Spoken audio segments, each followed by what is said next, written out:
Hello friends, welcome to math special classes. तो friends, अब हम चलते हैं अपने ज्योमेट्री में आगे के क्वेश्चन की ओर। तो क्वेश्चन नंबर 270 तक कंप्लीट हो चुके हैं। अब चलते हैं हम क्वेश्चन नंबर 271 की ओर। ठीक है, क्वेश्चन नंबर 271 आपकी स्क्रीन पर है, ध्यान से देखिएगा क्या बोल रहे हैं। ठीक है, सबसे पहले क्वेश्चन नंबर 271, एक समबाहु त्रिभुज की परिवृत्त की त्रिज्या हमें दे रखी 12 सेंटीमीटर और समबाहु त्रिभुज की ऊंचाई पूछी है। वाह, एक मेरे पास इक्विलेटरल ट्राइंगल है। इक्विलेटरल ट्राइंगल में परिवृत्त की त्रिज्या हमें दे रखी है कितनी भाई? परिवृत्त मतलब यहाँ से लेके यहाँ तक की कितनी दे रखी है? 12। क्वेश्चन ने गिवन दी है 12। एक बात बताओ, जब ये 12 तो ये कितनी हो जाएगी? 6 हो जाएगी। ठीक है, क्योंकि 2:1 में होता है रेशियो मीडियन में, आगे देखेंगे। और वैसे भी इक्विलेटरल ट्राइंगल है यहाँ पे देखा जाए तो ऊंचाई पूछिए, तो भाई ऊंचाई हाइट कितनी हो जाएगी इसकी? तो h बराबर आप क्या बोल सकते हो भाई? 12 × 18। समझ गए? 18 राइट आंसर है ऑप्शन नंबर 3। चलते हैं नेक्स्ट क्वेश्चन, क्वेश्चन नंबर 272 की ओर। ठीक है, ये तो बच्चों वाला क्वेश्चन है, कुछ भी नहीं है।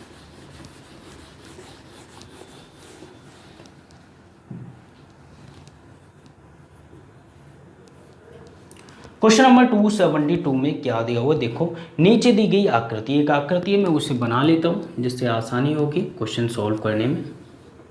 ये हमें दिया गया एंड एंगल ए बराबर दिया हुआ है एंगल बी के, A B and C, and ये वाली भुजा बराबर दी गई है इसके, एंड ये 45 दिया गया है, तो ये डिग्री कितना हो जाएगा? 135 डिग्री हो जाएगा। ठीक है, एंड ये पॉइंट दिया गया है डी। ठीक है, और तो कुछ है नहीं। एंड हमसे पूछ लिया गया है कि 2 angle A plus angle B का मान, 2 angle A plus angle B का मान कितना होगा, ये हमसे पूछा है। ठीक है, तो अब क्या करना है भाई? एक बात बताओ, ये 135 कहाँ से है? इन दोनों के सम से, और हमें पता है ये दोनों बराबर हैं। ये दोनों बराबर है तो 2 से भाग कर दो, 2 6 या 12 हो जाएगा, 2 7 या 14 एंड 0.5, ये भी हो जाएगा 67.5। 135, इन दोनों का सम कितना होगा? 135 होगा। तो angle A, 2 multiply angle A का मान 67.5 प्लस एंगल बी 67.5, तो सीधी सी बात है ये कितना हो जाएगा? इसका 2 गुना 135। 135 में प्लस कर दूँ कितना? 67.5, तो 135 प्लस हो जाएगा 67.5, तो कितना हो जाएगा? 0.5, 7 और 5 12, एक कैरी 6 और 3 9, 10 की 0, एक कैरी 202.5। समझ गए? 202.5 हमारा राइट आंसर होगा ऑप्शन नंबर 2। सीधा सा सिंपल सा क्वेश्चन है। ठीक है, ये जो दो लाइन है डिनोट कर रही है यहाँ पे, ये दोनों एंगल बराबर हैं। ओके, और वैसे भी आप लोगों को ये भुजा बराबर दी गई है तो ये तो हो ही जाएंगे बराबर। चलो क्वेश्चन नंबर 273 की ओर चलते हैं। 273 क्या बोल रहा है देखिएगा।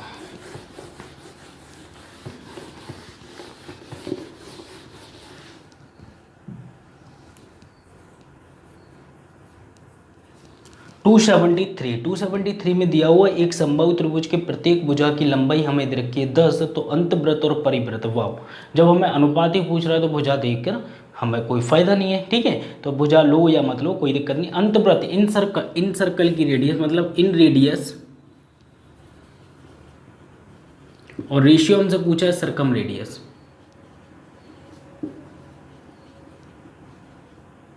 तो कितना हो जाएगा? अंदर की होती है 1 रेशियो में, बाहर की होती है 2 रेशियो में। ठीक है, ये थोड़ा सा ध्यान से देखना कि परिवृत्त बाद में है या पहले है।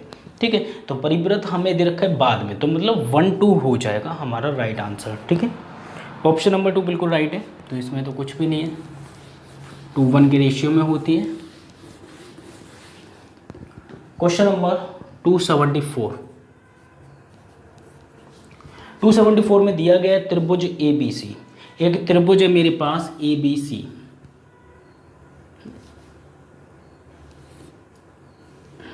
ध्यान से समझना, ए बी और सी एक त्रिभुज है मेरे पास ए बी सी। क्वेश्चन ने बोला है अंतवृत्त और परिवृत्त की त्रिज्या की लंबाई हमें दे रखी है। यहाँ पर देखो समबाहु त्रिभुज नहीं, पहली बात तो ये। ठीक है, और हमें दे रखी है 2 अंदर की त्रिज्या और बाहर की 6 है, मतलब एक यहाँ पे सर्कल होगा बाहर परिवृत्त, और इसकी हमें रेडियस पता है ठीक है, और अंदर वाले की रेडियस भी हमें दे रखी है। ठीक है, मान लो कि अंदर वाले की रेडियस यहाँ पर है एंड बाहर वाले की रेडियस यहाँ तक है। ये दोनों अलग अलग होंगी क्योंकि इक्विलेटरल ट्रायंगल नहीं है, समबाहु त्रिभुज नहीं है जो आप आसानी से 2 1 कर दो। ठीक है, 2 1 नहीं होगा। ये हमें कितना गिवन है भाई, ये दे रखी है बाहर वाली की रेडियस कितनी 6 एंड ये दे रखी है हमें 2। ठीक है, क्वेश्चन क्या पूछ रहा है वो देखो, क्वेश्चन डिस्टेंस ही पूछेगा यहाँ पे। तो अंत केंद्र मतलब अंत वृत्त केंद्र और परिवृत्त का केंद्र। मान लो ये वाला जो केंद्र है ये बाहर वाले त्रिभुज का केंद्र है और ये वाला जो केंद्र है वो अंदर वाले त्रिभुज का केंद्र है। ठीक है, दोनों के केंद्र हमें दे रखे हैं। तो उनके बीच की दूरी हमसे पूछी, ये वाली डिस्टेंस। मान लो कि ये पॉइंट डी है, ये पॉइंट डी है, ये डी आपको कैलकुलेट करना है। तो याद रखना इस केस को, ध्यान से इंपॉर्टेंट लिख लीजिएगा। ठीक है, याद होना चाहिए ये पॉइंट। एंड डी बराबर आप लोगों को सिंपल पता होना चाहिए कि रूट के अंदर आर, ब्रैकेट के अंदर आर -2r, 2 गुना ऑफ छोटी आर, यह आप लोगों को पता होना चाहिए। तो d इक्वल टू रूट के अंदर r कितना है, कैपिटल R का मतलब है बड़ी वाली, स्मॉल r का मतलब है छोटी वाली त्रिज्या। बड़ी वाली हो गई 6 एंड 6 - 2r, तो 2 2 जब 4, यहाँ पे कैलकुलेट करेंगे सिंपल सा है। डिस्टेंस कितनी आ जाएगी, 6 रूट के अंदर तो 6 हो गया इंटू ये कितना, 6 में से 4 गए 2, 6 दूनी 12, बाहर निकालेंगे तो d इक्वल टू कितना हो जाएगा, 2√3, 2√3 हमारा बाहर आ जाएगा 2 और 2 इसमें से आ गया बाहर, तो 3 बच जाएगा अंदर रूट के। ठीक है, तो 2√3 राइट आंसर होगा। ठीक है, तो इसके लिए ये पॉइंट याद रखना, डिस्टेंस बराबर क्या होता है, डिस्टेंस जो होता है इन सर्कल, जो बाहर की रेडियस है और अंदर की रेडियस है उनके बीच में जो डिफरेंस होगा, समबाहु त्रिभुज में नहीं होता है डिफरेंस, ये बाकी और त्रिभुज में होता है। ठीक है, चलो क्वेश्चन नंबर चलते 275 की ओर। 275 क्या बोल रहा है, उम्मीद करता हूँ ये समझ में आ गया होगा, सिंपल सा है, ये फंडा याद रखना होगा। ठीक है,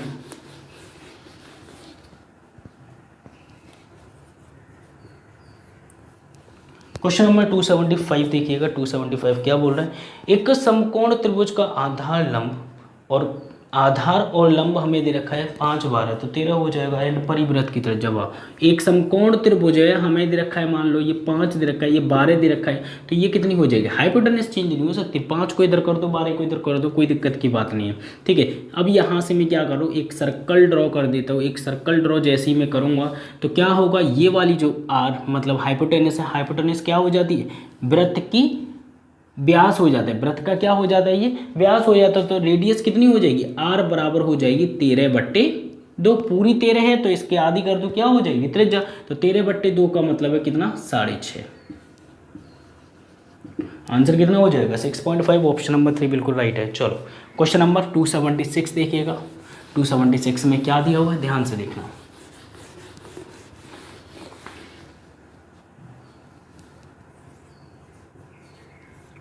क्वेश्चन नंबर 276 में हमें दिया हुआ है क्या, नीचे देखिए आकृति में एंगल FED।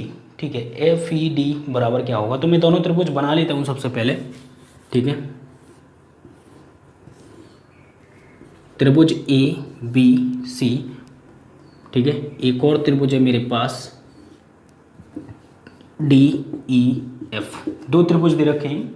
ठीक है, हमें दे रखा है कि एंगल A बराबर है 80 डिग्री, ध्यान से लिखना। ठीक है, एंगल A बराबर 80, B बराबर 60, B बराबर 60 डिग्री। तो एक बात बताओ ये कितना हो जाएगा, 80 ये है, 60 ये है, तो ये 40 हो जाएगा क्या, 40 हो जाएगा। ठीक है, हमें दे रखा है 80 के सामने वाली जो भुजा है ये 6 दे रखी है। ठीक है, एंड 3√3 एंड ये वाली भुजा दे रखी है 3.8, समझ गए। अब ध्यान से देखिएगा, यहाँ पर क्वेश्चन ने हमें दिया हुआ है देखो, एंड अगर मैं इसे इसी के अकॉर्डिंग सेट करूँ, तो अगर आप दूसरे त्रिभुज में ध्यान से देखोगे तो एक भुजा हो रही है 6 से 12, 6 से कितनी हो रही है 12 हो रही है, मतलब 2 गुना हो रही है, और 3√3 से भी दुगनी हो रही है, एंड 3.8 का भी दुगनी हो रही है। देखो ध्यान से, अगर आप दुगना करोगे तो तीनों वही भुजा आ जाएंगी। तो मैं एक काम करता हूँ, ये 12 वाली सेट करता हूँ इन्हें। ठीक है, तो यहाँ पे मान लो कि ये 12 है, EF क्या हमें 12 दी है, EF हमें 12 दी गई है। ठीक है, EF जब 12 एंड 3√3 जो हमारा मान हो जाएगा वो होना चाहिए डी एफ के बराबर। डी एफ कितना है, डी एफ दे रखा है 7.6। तो एक काम करो 7.6 इसे ले लो, 7.6 हम किसे ले लेते हैं। देखो लेने की भी ज़रूरत नहीं है आप लोगों को, मैं बताऊँ यहाँ पे देख लो, सीधी सी बात है, ये हो गया हमारा 2 गुना हो रहा है, इसका भी 2 गुना हो रहा है, ये जो है मान लो डी एफ बराबर कितना है 7.6 है, लेकिन 7.6 डी एफ जो दे रखा है इसका डबल दे रखा है, डी एफ जो दे रखा है इसका डबल दे रखा है। तो मतलब ये यहाँ पे एफ को इधर ले आओ, इसको ई को इधर, वो तो लिखने का तरीका कोई फ़र्क नहीं पड़ता। तो यहाँ पे ये इसके बराबर होगी एंड ये इसके बराबर, एंड एफ ई तो वही है बी सी के बराबर। देख लो एफ ई जो है 12 है, मतलब इसका दुगुना, तो इसका दुगुना कर देंगे तो 3 दूनी 6, 6√3 होगी, एंड इसका दुगुना करोगे 3.8 का दुगुना करोगे तो यहाँ पे आ जाएगा कितना 7.6। ठीक है, तो डी एफ एक बार चेक कर लीजिए, डी एफ बराबर 7.6 है, ये भी ठीक है, ये भी ठीक है, जब तीनों भुजा का रेशियो सेम ही है, क्योंकि 2 गुना हो रहा है भाई सबका रेशियो। मतलब अगर मैं काटा पीटी अगर मैं करूँ 3.8, ध्यान रखना यहाँ पे इस वाली भुजा को 3.8 डिवाइडेड बाई मैं कर दूँ कितना 7.6। ठीक है, ये रेशियो, एंड यहाँ पर मैं ले लूँ 6 बट्टे में यहाँ पे ले लूँ 12 बराबर, यहाँ पे ले लूँ 3√3, यहाँ पे ले लूँ 6√3। तो एक बात बताओ जी, यहाँ पर क्या होगा, ये 1/2 आ जाएगा क्या। तो मतलब कहने का ये है यहाँ पे कॉरस्पॉन्डिंग साइड से जब इक्वल है तो ये वाला एंगल जो है एंगल डी बराबर 80 हो जाएगा। मैंने सेट कर लिया, वो पहले ही चेंज कर लिया। ये वाला एंगल 60 हो जाएगा, ठीक है, ये वाला एंगल 40 हो जाएगा। तो आंसर पूछा क्या है क्वेश्चन ने, तो क्वेश्चन ने पूछा बता दो एफ ई डी, तो कितना हो जाएगा, ये एंगल पूछा है 40 डिग्री। समझ गए। या फिर आप ऐसे भी कर सकते थे कि पहले देख लें एंगल ए के सामने कौन सी, मतलब ये 6 है, 6 के सामने, पहले इसे नोट कर लो फिर समझा देता हूँ मैं, ठीक है। समझ गए। यहाँ पे मैंने क्या किया, यहाँ पे नाम चेंज कर लिया, नाम चेंज करने के बाद सारी चीज़ें वेरीफाई कर ली संगत भुजा के अकॉर्डिंग, ठीक है। चलो तो आंसर हो जाएगा हमारा कितना 40 डिग्री हो जाएगा। इसे दोबारा देखो कैसे करना है, करना तो जैसे आपके माइंड में क्लिक हो जाए वैसे कर लो, कोई फ़र्क नहीं पड़ता, ठीक है। बस आंसर आना चाहिए और टिक करके सही होना चाहिए, बस इतना काम है हमारा। ध्यान से समझो। 2 त्रिभुज है मेरे पास, A B C, A B and C. A बराबर है 80, बी बराबर है 60 एंड सी बराबर हो गया 40 डिग्री, ठीक है। ये हमें दिया है 6, ये 3√3, ये हमें दिया है कितना 3.8। एक और त्रिभुज है मेरे पास, जो भी है टेढ़ा मेढ़ा जैसा भी है, तो हमें दिया डी ई एफ। मैंने मान लिया डी पॉइंट ये है, ई पॉइंट ये है, एफ पॉइंट ये है। अब आपको क्या करना है, यहाँ पे ध्यान से देखो कि यहाँ पर ये देखो सबसे पहले 6 के सामने, यहाँ पे डायग्राम में देखो पहले, ठीक है। डायग्राम के अकॉर्डिंग देखो 6 के सामने वाली भुजा होगी ई एफ, करस्पॉन्डिंग संगत भुजा, 6 की संगत भुजा कौन होगी, ई एफ होगी, मतलब ये 12 है। तो 12 के सामने वाला एंगल, 6 के सामने वाला एंगल अगर 80 है तो 12 के सामने वाला एंगल भी 80 होगा। यहाँ पे रेशियो तो वही है ना, तो यहाँ पे ये जो एंगल हो जाएगा वो 80 डिग्री हो जाएगा। एंड हमसे ये नहीं पूछ रहा, हमसे सिर्फ इतना पूछ रहा है, इसे लिखने की भी ज़रूरत नहीं है, इसे मत लिखो। हमसे तो ये वाला एंगल पूछ रहा है, जो कौन सा, एफ वाला, कौन सा वाला, एफ वाला एंगल पूछ रहा है, तो एफ वाला निकालना है आपको। एफ वाला निकालने के लिए मुझे क्या करना होगा भाई, भुजा देखनी होगी। And 3.8 A B C, question में देखो, क्वेश्चन में दिया हुआ है यहाँ पे ये अगर 12 हैं, ठीक है, एंड हमें दे रखी है 6√3। ई डी कहाँ है मेरे पास, ई डी दे रखी है कितनी 6√3, ये 6√3 है, मतलब ये इसके साथ की है, तो इसके सामने वाला एंगल 60 है, तो इसके सामने वाला एंगल 60 हो जाएगा, ठीक है। लेकिन हमसे पूछ क्या रहे, ये पूछ रहा है डी ई एफ ही तो पूछ रहे हैं। क्या पूछ रहा था क्वेश्चन, एफ ई डी या फिर डी ई एफ। तो ये वाला एंगल किसके सामने भाई, यहाँ पे ये 3.8 है, 3.8 बराबर है ये इसके कितना 7.6, तो 7.6 के सामने वाली कितनी हो जाएगी, 3.8 के सामने जितनी है उतनी, तो मतलब 40 डिग्री। तो ये वाला एंगल कितना हो जाएगा, 40 डिग्री हो जाएगा, ठीक है। नोट कीजिएगा, जैसे भी करना चाहो वैसे कर सकते हो, बच्चों का क्वेश्चन है। चलो क्वेश्चन नंबर 277 देखिएगा। थोड़ा सा इसने क्या किया, भुजा को टेढ़ा मेढ़ा कर दिया और कुछ नहीं किया, वैसे वही सेम है। क्वेश्चन नंबर 277 277 ध्यान से देखिएगा। क्वेश्चन ने बोला है त्रिभुज एबीसी में कोण A C B and A B C का मान हमें दे रखा है। चलो ठीक है, डायग्राम बना लेते हैं। एक त्रिभुज है मेरे पास ए बी एंड सी, यहाँ पर दिया हुआ है एंगल ए, एंगल सी बराबर है कितना 80, सी बराबर 80 डिग्री, ए सी बी लिखा हुआ है ना ए सी बी, तो ए सी बी बराबर कितना 80 है एंड ए बी सी बराबर 60 है। ये कितना है 60 है, जब ये 60 है ये 80 है तो ये कितना हो गया 40 डिग्री हो गया, पहली बात। दूसरा बोल रहा है कि अंत केंद्र हमें दे रखा है इन सेंटर आई, यहाँ से एक इन सेंटर पॉइंट मिल रहे हैं यहाँ पे आई, तो ये 40 है, तो हमसे पूछा जाएगा कि बी आई सी क्या होगा। क्या पूछा हमसे बी आई सी मतलब ये वाला एंगल, तो ये तो सभी लोग निकाल सकते हैं, ठीक है। तो बी आई सी बराबर हो जाएगा 90 प्लस कर लेंगे 40 का आधा 20 मतलब 110 डिग्री। ये क्या हो जाएगा, राइट आंसर होगा 110 डिग्री। फटाफट से नोट कीजिएगा, ठीक है। 110 डिग्री मतलब ऑप्शन नंबर 3 बिल्कुल राइट है। 278 देखिएगा, 278 क्या बोल रहा है।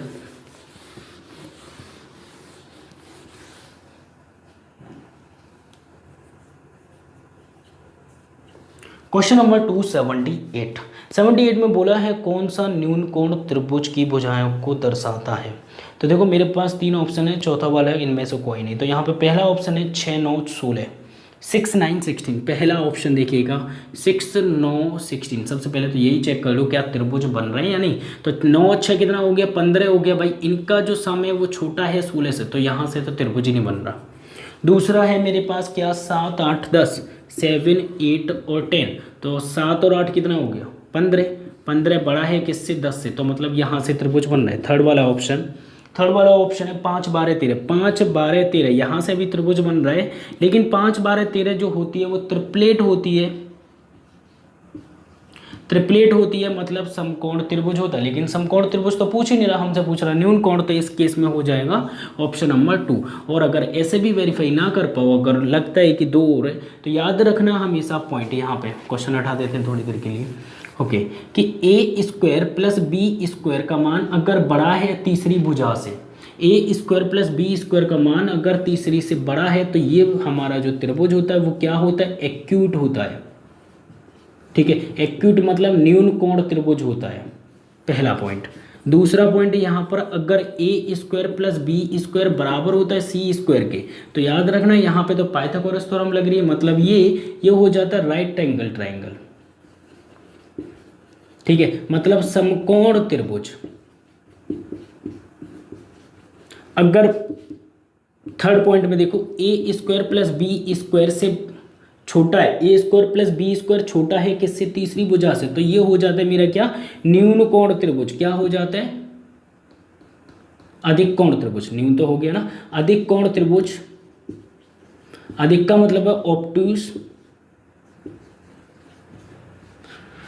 एंगल ट्राइंगल, ठीक है। तो ऑब्टूस यहाँ पे ट्राइंगल बनेगा, यहाँ पे राइट एंगल ट्राइंगल बनेगा, यहाँ पे एक्यूट एंगल ट्राइंगल बनेगा। जब आपको भुजा दे रखी होगी आपको इस तरीके से वेरीफाई करना होगा। हमसे पूछा है एक्यूट के लिए, तो हम यहाँ से वेरीफाई कर सकते हैं।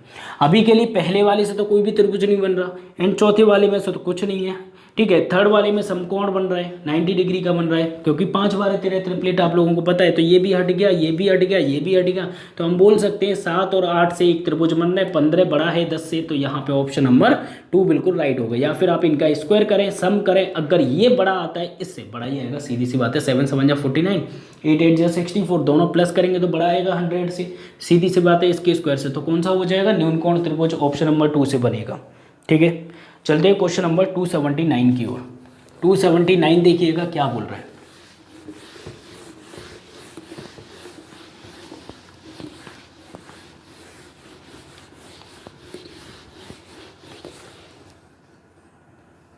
क्वेश्चन नंबर 279 ने हमसे बोला है क्या, देखो यदि त्रिभुज की भुजाएं 6 12 13, 5 12 13 तो पड़ी थी, 6 12 13 दे दी है, वाह, मतलब ये समकोण तो है नहीं है। पहला ऑप्शन आपका देखो, ऑप्शन नंबर फर्स्ट में दिया हुआ है समकोण, देखो ध्यान से, पहला ऑप्शन है समकोण, ठीक है, ये तो हो नहीं सकता क्योंकि 5 12 13 होती है ट्रिपलेट। दूसरा है अधिक कोण, ये तो पता चलेगा भाई है कि नहीं। तीसरा है मेरे पास क्या, न्यून कोण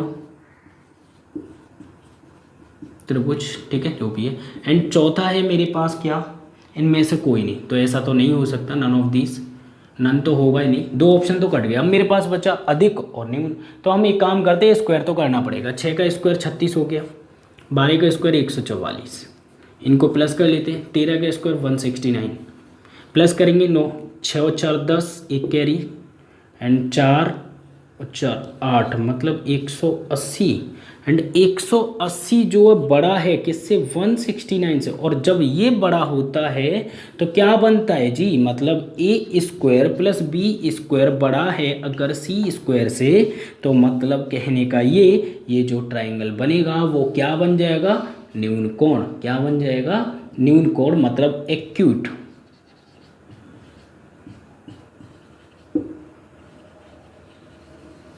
एक्यूट ट्राइंगल बनेगा, ऑप्शन नंबर 3 राइट हो जाएगा, अधिक कोण नहीं होगा। अगर ये एरो उधर आ जाता, अगर मान लो यहाँ पे होता है 150, 150 आता या 149 आता, तो उस केस में क्या होता, ये हमारा अधिक कोण होता, ठीक है। तो ऑप्शन नंबर हमारा हो जाएगा 3 बिल्कुल राइट है, नोट कीजिएगा, ठीक है।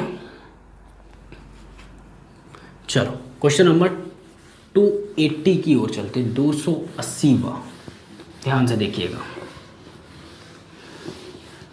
280 क्या बोल रहे हैं देखते हैं।